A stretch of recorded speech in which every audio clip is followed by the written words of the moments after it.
और सही बताऊं तो आपको ऐसा पूछे ना कि वर्तमान में कितने आर्टिकल है, तो भी 395 आर्टिकल है दोस्तों, क्योंकि आर्टिकलों की संख्या में कोई चेंजेस नहीं किया गया है दोस्तों।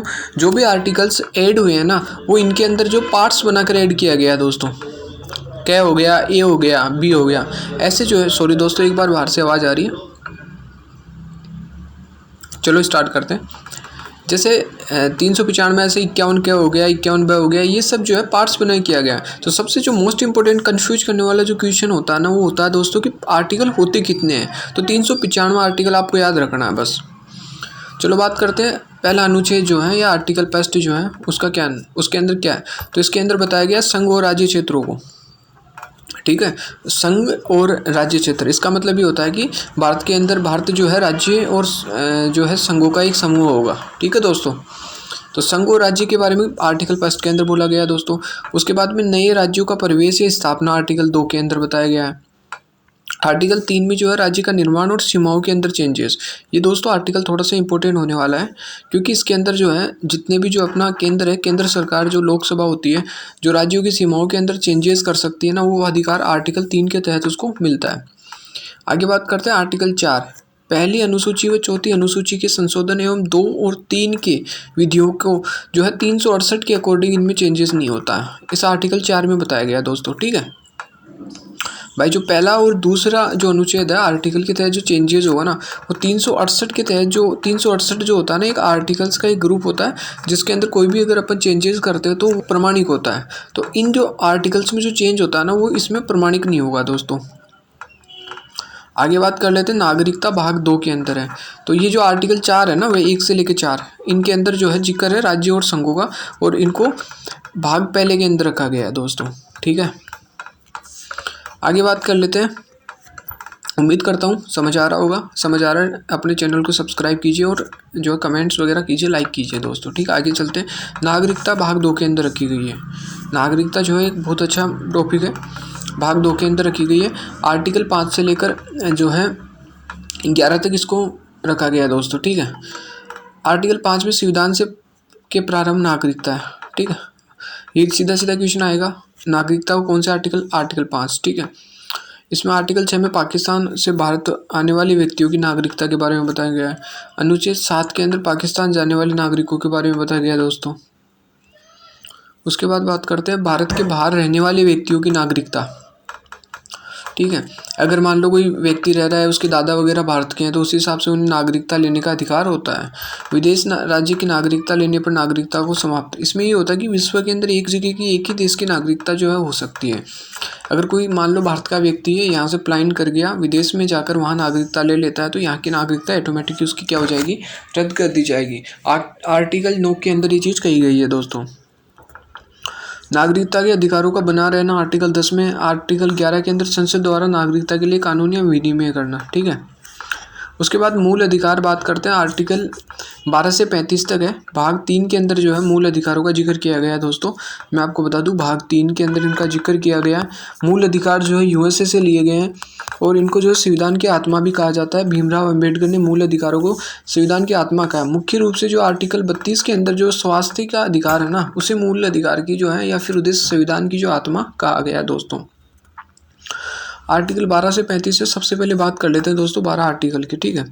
इसमें आपको पता होगा राज्य की परिभाषा बताई गई है दोस्तों, ठीक है, कि राज्य क्या होता है क्या नहीं होता। उसके बाद में बात करते हैं दोस्तों आर्टिकल 13 में मूल अधिकारों को असंगत अल्पीकरण करना। आर्टिकल 14 में विधि के समान समानता, ठीक है दोस्तों। देखो मैं आपको बता दूं, समानता का जो अधिकार होता है ना मौलिक अधिकारों में, वो आर्टिकल 14 से लेकर 18 तक होता है। 14 से 18 तक विभिन्न प्रकार के क्षेत्रों के अंदर जो है समानता को बढ़ावा दिया जाता है। समानता का जो है लोगों को अधिकार जो होता है संविधान में हमारे प्रोवाइड करवाया गया है। आर्टिकल 14 में कानून के समक्ष समानता है। और 15 के अंदर जो है धर्म, जाति, लिंग, ठीक है दोस्तों, धर्म, जाति, लिंग आदि के आधार पर भेदभाव नहीं किया जा सकता किसी व्यक्ति का।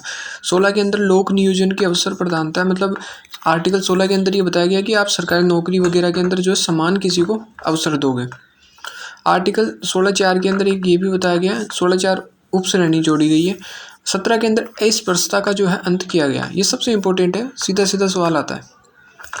देखो 14 से 18 तक जो आर्टिकल्स हैं, इनका सीधा सीधा क्वेश्चन में आता है कि कौन से आर्टिकल में किसके बारे में बताया गया दोस्तों। आर्टिकल 18 भी इम्पोर्टेंट है। उपाधियों का अंत किया गया है कि आप किसी भी प्रकार की जो है एक एजुकेशन में छोड़ के, जैसे पहले नहीं होती थी राजा वगैरह हो गया, जैसे बादशाह हो गया, ऐसी कुछ उपाधियाँ होती है ना, वो उपाधियों का अंत है। हाँ, एजुकेशन के अंदर आप उपाधि ले सकते हो, जैसे डॉक्टर हो गया, पीएचडी या फिर एमबीबीएस करने के बाद आप अपने नाम के आसपास डॉक्टर लगा सकते हो। उसके बाद आर्टिकल 19 में वाक की स्वतंत्रता, मतलब आप जो है विरोध कर सकते हो किसी चीज़ का, आप बोल सकते हो किसी चीज़ के बारे में। ठीक है दोस्तों। आर्टिकल 20 के अंदर बताया गया है कि अपराधों की दोष सिद्धि, मतलब आपको अगर मान लो पूरे पुलिस अरेस्ट कर रही है तो आप उससे अपने जो है रीजन पूछ सकते हो अरेस्ट का। ठीक है दोस्तों, कानून के समक्ष। फिर आता है 21 में प्राण और दैहिक स्वतंत्रता। ये सबसे इम्पोर्टेंट है दोस्तों। जब भी आपातकालीन कंडीशन लगाई जाती है ना, तो उस समय एक आर्टिकल जो होता है अपना, एक मौलिक अधिकार जो होता है ना अपने पास रहता है, उसको गवर्नमेंट नहीं हटा सकती। वो कौन सा? आर्टिकल 21, 20 और 21 वैसे माना जाता है, लेकिन मुख्य रूप से जो क्वेश्चंस में आता है ना आर्टिकल 21 पूछा जाता है, ऑप्शन में दिया जाता है सीधा सीधा। आर्टिकल 21 बहुत इंपॉर्टेंट है दोस्तों, इसको कभी ना भूलना। आर्टिकल 21 याद रखना, 21 21 21। ठीक है, इसको बार बार रट लो, याद कर लो। आर्टिकल 21 जो होता है ना कभी भी डिलीट नहीं हो सकता, कभी भी इसको जो खारिज नहीं किया जा सकता। एक आर्टिकल 21 में जो है 21 के अंदर मैंने आपको अभी बताया कि आर्टिकल चेंजेस हुए हैं ना, उनमें संख्या नहीं बढ़ाई, उनमें पार्ट्स जोड़े गए हैं दोस्तों। 6 से 14 साल के बच्चों को शिक्षा का अधिकार दिया गया है।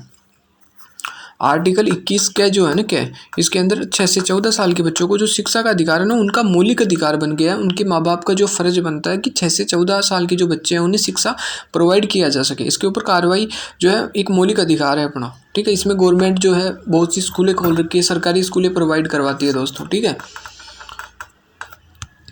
उसके बाद बात करते हैं कुछ दशाओं में गिरफ्तारी से संरक्षण होता है इसमें। जैसे इसमें पूछ सकते हैं आप 24 घंटे के अंदर अंदर जो है आपको गिरफ्तार होने के 24 घंटे के अंदर अंदर जो है न्यायालय के अंदर पेश करना पड़ेगा। ये सब चीज़ें इसके अंदर आर्टिकल 22 के जिक्र में आती है। 23-24 के अंदर ये होता है कि मानव शोषण के विरुद्ध जो अधिकार है ना, मानव में जैसे दुर्व्यवहार, बाल श्रम, इनको बढ़ाया गया है। कारखानों में बालक नियोजन, और अभी जो ये आया ना कि 14 साल से कम उम्र के बच्चे जो हैं कारखानों में वो नहीं करेंगे, वो आर्टिकल 24 के अंदर बताया गया दोस्तों। मैं आपको बता दूं, ये क्वेश्चन बहुत इंपॉर्टेंट है। 14 साल के से कम उम्र के बच्चे जो हैं अभी कारखानों हो गया, कोई फैक्ट्री वगैरह हो गई, ऐसी जगह पर काम नहीं कर सकते, उसे बाल श्रम के अंदर रखा गया। तो वो आर्टिकल 24 के अंदर में आता है। आर्टिकल 24 में ये कहा गया कि आप बाल श्रम नहीं करवा सकते। फिर बात करते हैं आर्टिकल 25 की, धर्म आचरण और प्रचार।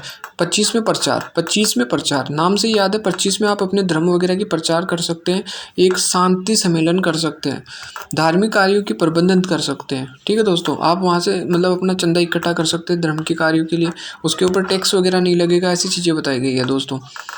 आर्टिकल 29 जो है अल्पसंख्यक वर्गों का ये किया गया अल्पसंख्यकों को लिए। आर्टिकल 30 शिक्षा संस्थानों की स्थापना और प्रशासन करने अल्पसंख्यकों का अधिकार बताया गया दोस्तों। ठीक है, उसके बाद बात करते हैं आर्टिकल 32 अधिकारों को प्रवर्तित करने के लिए उपचार। ये सबसे इंपॉर्टेंट मैंने आपको ऑलरेडी बता ही दिया कि संविधान की से भीमराव अंबेडकर ने जो आर्टिकल 32 को जो है संविधान की आत्मा कहा है। इसलिए कहा है क्योंकि इसमें अधिकारों को जो है संविधान के अंदर जो है ना, इसमें मैं कह सकता है इसके अंदर जो है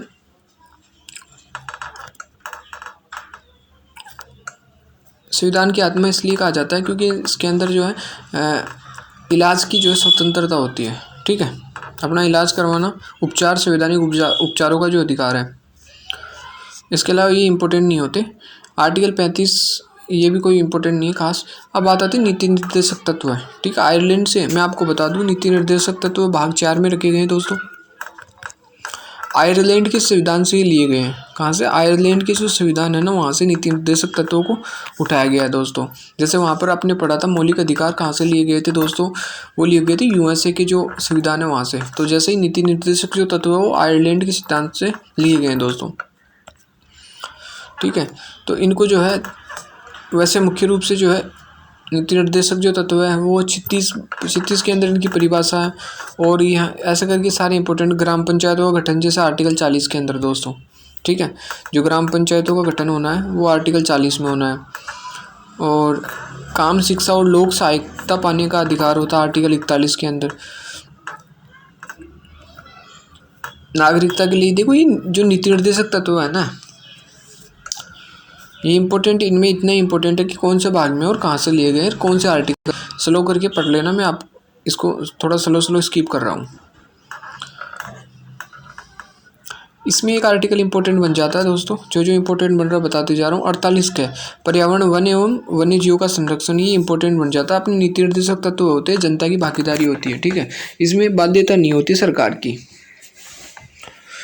एक चीज होती है कि आर्टिकल 50 के तहत जो है कार्यपालिका से न्यायपालिका का पृथक्करण किया गया है, ठीक है दोस्तों। फिर इसके अलावा आ गया 51 क, सबसे इंपॉर्टेंट आता है 51 क। 51 क के अंदर क्या आता है, मूल कर्तव्य को रखा गया है, मौलिक कर्तव्य कह सकते हैं मूल।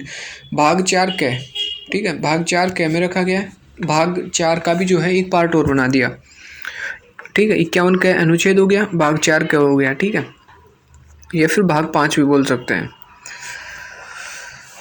फिर आता है 52 से लेकर 62 तक भारत का जो राष्ट्रपति, ठीक है दोस्तों। 52 से 62 तक कौन होगा, 52 से जो 62 है, 52 से 62 तक भारत का राष्ट्रपति बताएगा, ठीक है दोस्तों।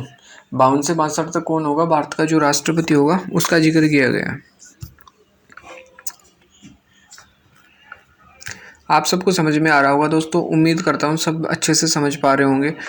और अगर समझ आ रहा है तो वीडियो को लाइक कीजिए प्लीज़। सबसे पहले है कि भारत में राष्ट्रपति का जो है कहाँ कौन से आर्टिकल के अंदर जो है इसका जिक्र है, तो आर्टिकल 52 के अंदर भारत का राष्ट्रपति बताया गया है दोस्तों। उसके बाद बात कर 53 ज़्यादा इंपॉर्टेंट नहीं होता, 54 इंपॉर्टेंट होता है कि राष्ट्रपति का निर्वाचन बताया गया है, ठीक है। और उसके बाद में 57 के अंदर ये कि राष्ट्रपति कितनी बार बन सकता है, तो यहाँ पर अपने कोई लिमिट नहीं है राष्ट्रपति के ऊपर, कितनी भी बार राष्ट्रपति बन सकता है। 58 में जो है अर्हता योग्यता है कि राष्ट्रपति की जो है आपको बता दूं, जो मिनिमम एज होती है वो 35 साल होती है दोस्तों। राष्ट्रपति बनने के लिए 35 साल होनी चाहिए। लोकसभा सदस्य बनने की सारी जो है वो अर्हताएँ रखना चाहिए लोकसभा अध्यक्ष की, या फिर लोकसभा के अंदर सदस्य बनने की, जो मैं आपको आगे पढ़ाने वाला हूँ कि लोकसभा सदस्य के लिए क्या क्या एलिजिबिलिटी चाहिए। दोस्तों आगे बात करते हैं कि राष्ट्रपति की एक जो है भारत का नागरिक होना चाहिए और किसी लाभ के पद पर नहीं होना चाहिए, बस ये 2-4 है। इसके अंदर मुख्य रूप से जो मेन आती है ना, राष्ट्रपति के लिए 35 साल की उम्र जो है वो चाहिए होती है। आगे बात करते हैं 60 के अंदर जो है 60 के अंदर राष्ट्रपति को जो है शपथ के बारे में बताया गया है। अब सबसे इंपॉर्टेंट है कि राष्ट्रपति को शपथ कौन दिलाएगा, तो जो सुप्रीम कोर्ट का जो सबसे वरिष्ठ अधिकारी होता है ना, या वरिष्ठ अधिकारी या फिर सबसे बड़ा जो न्यायाधीश होता है ना, या फिर जज कह सकते हैं, तो वो इसको राष्ट्रपति को शपथ दिलाता है। आर्टिकल 61 के अंदर राष्ट्रपति को महाभियोग के द्वारा हटाया जा सकता है दोस्तों, ठीक है।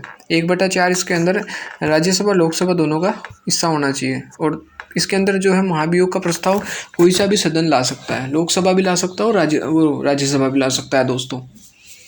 आगे बात करने जा रहे हैं दोस्तों,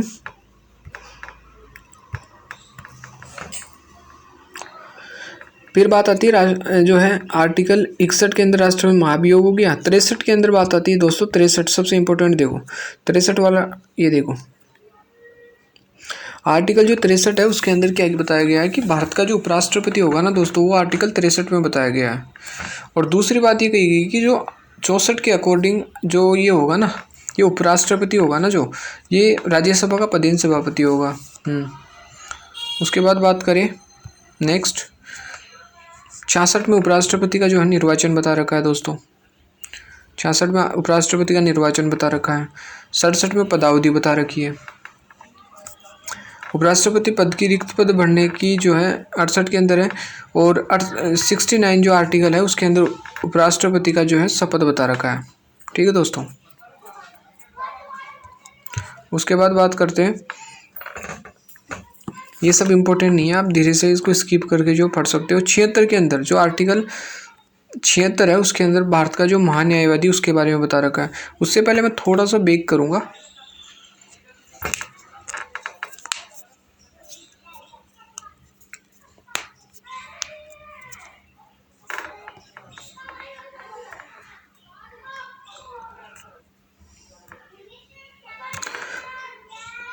यहाँ आर्टिकल जो है 76 के अंदर जो प्रधानमंत्री का भी जिक्र है। 76 और 75 में थोड़ा सा मिसप्रिंटिंग है, यहाँ प्रधानमंत्री का जिक्र है, याद रख लेना दोस्तों, बस ये बात करनी थी।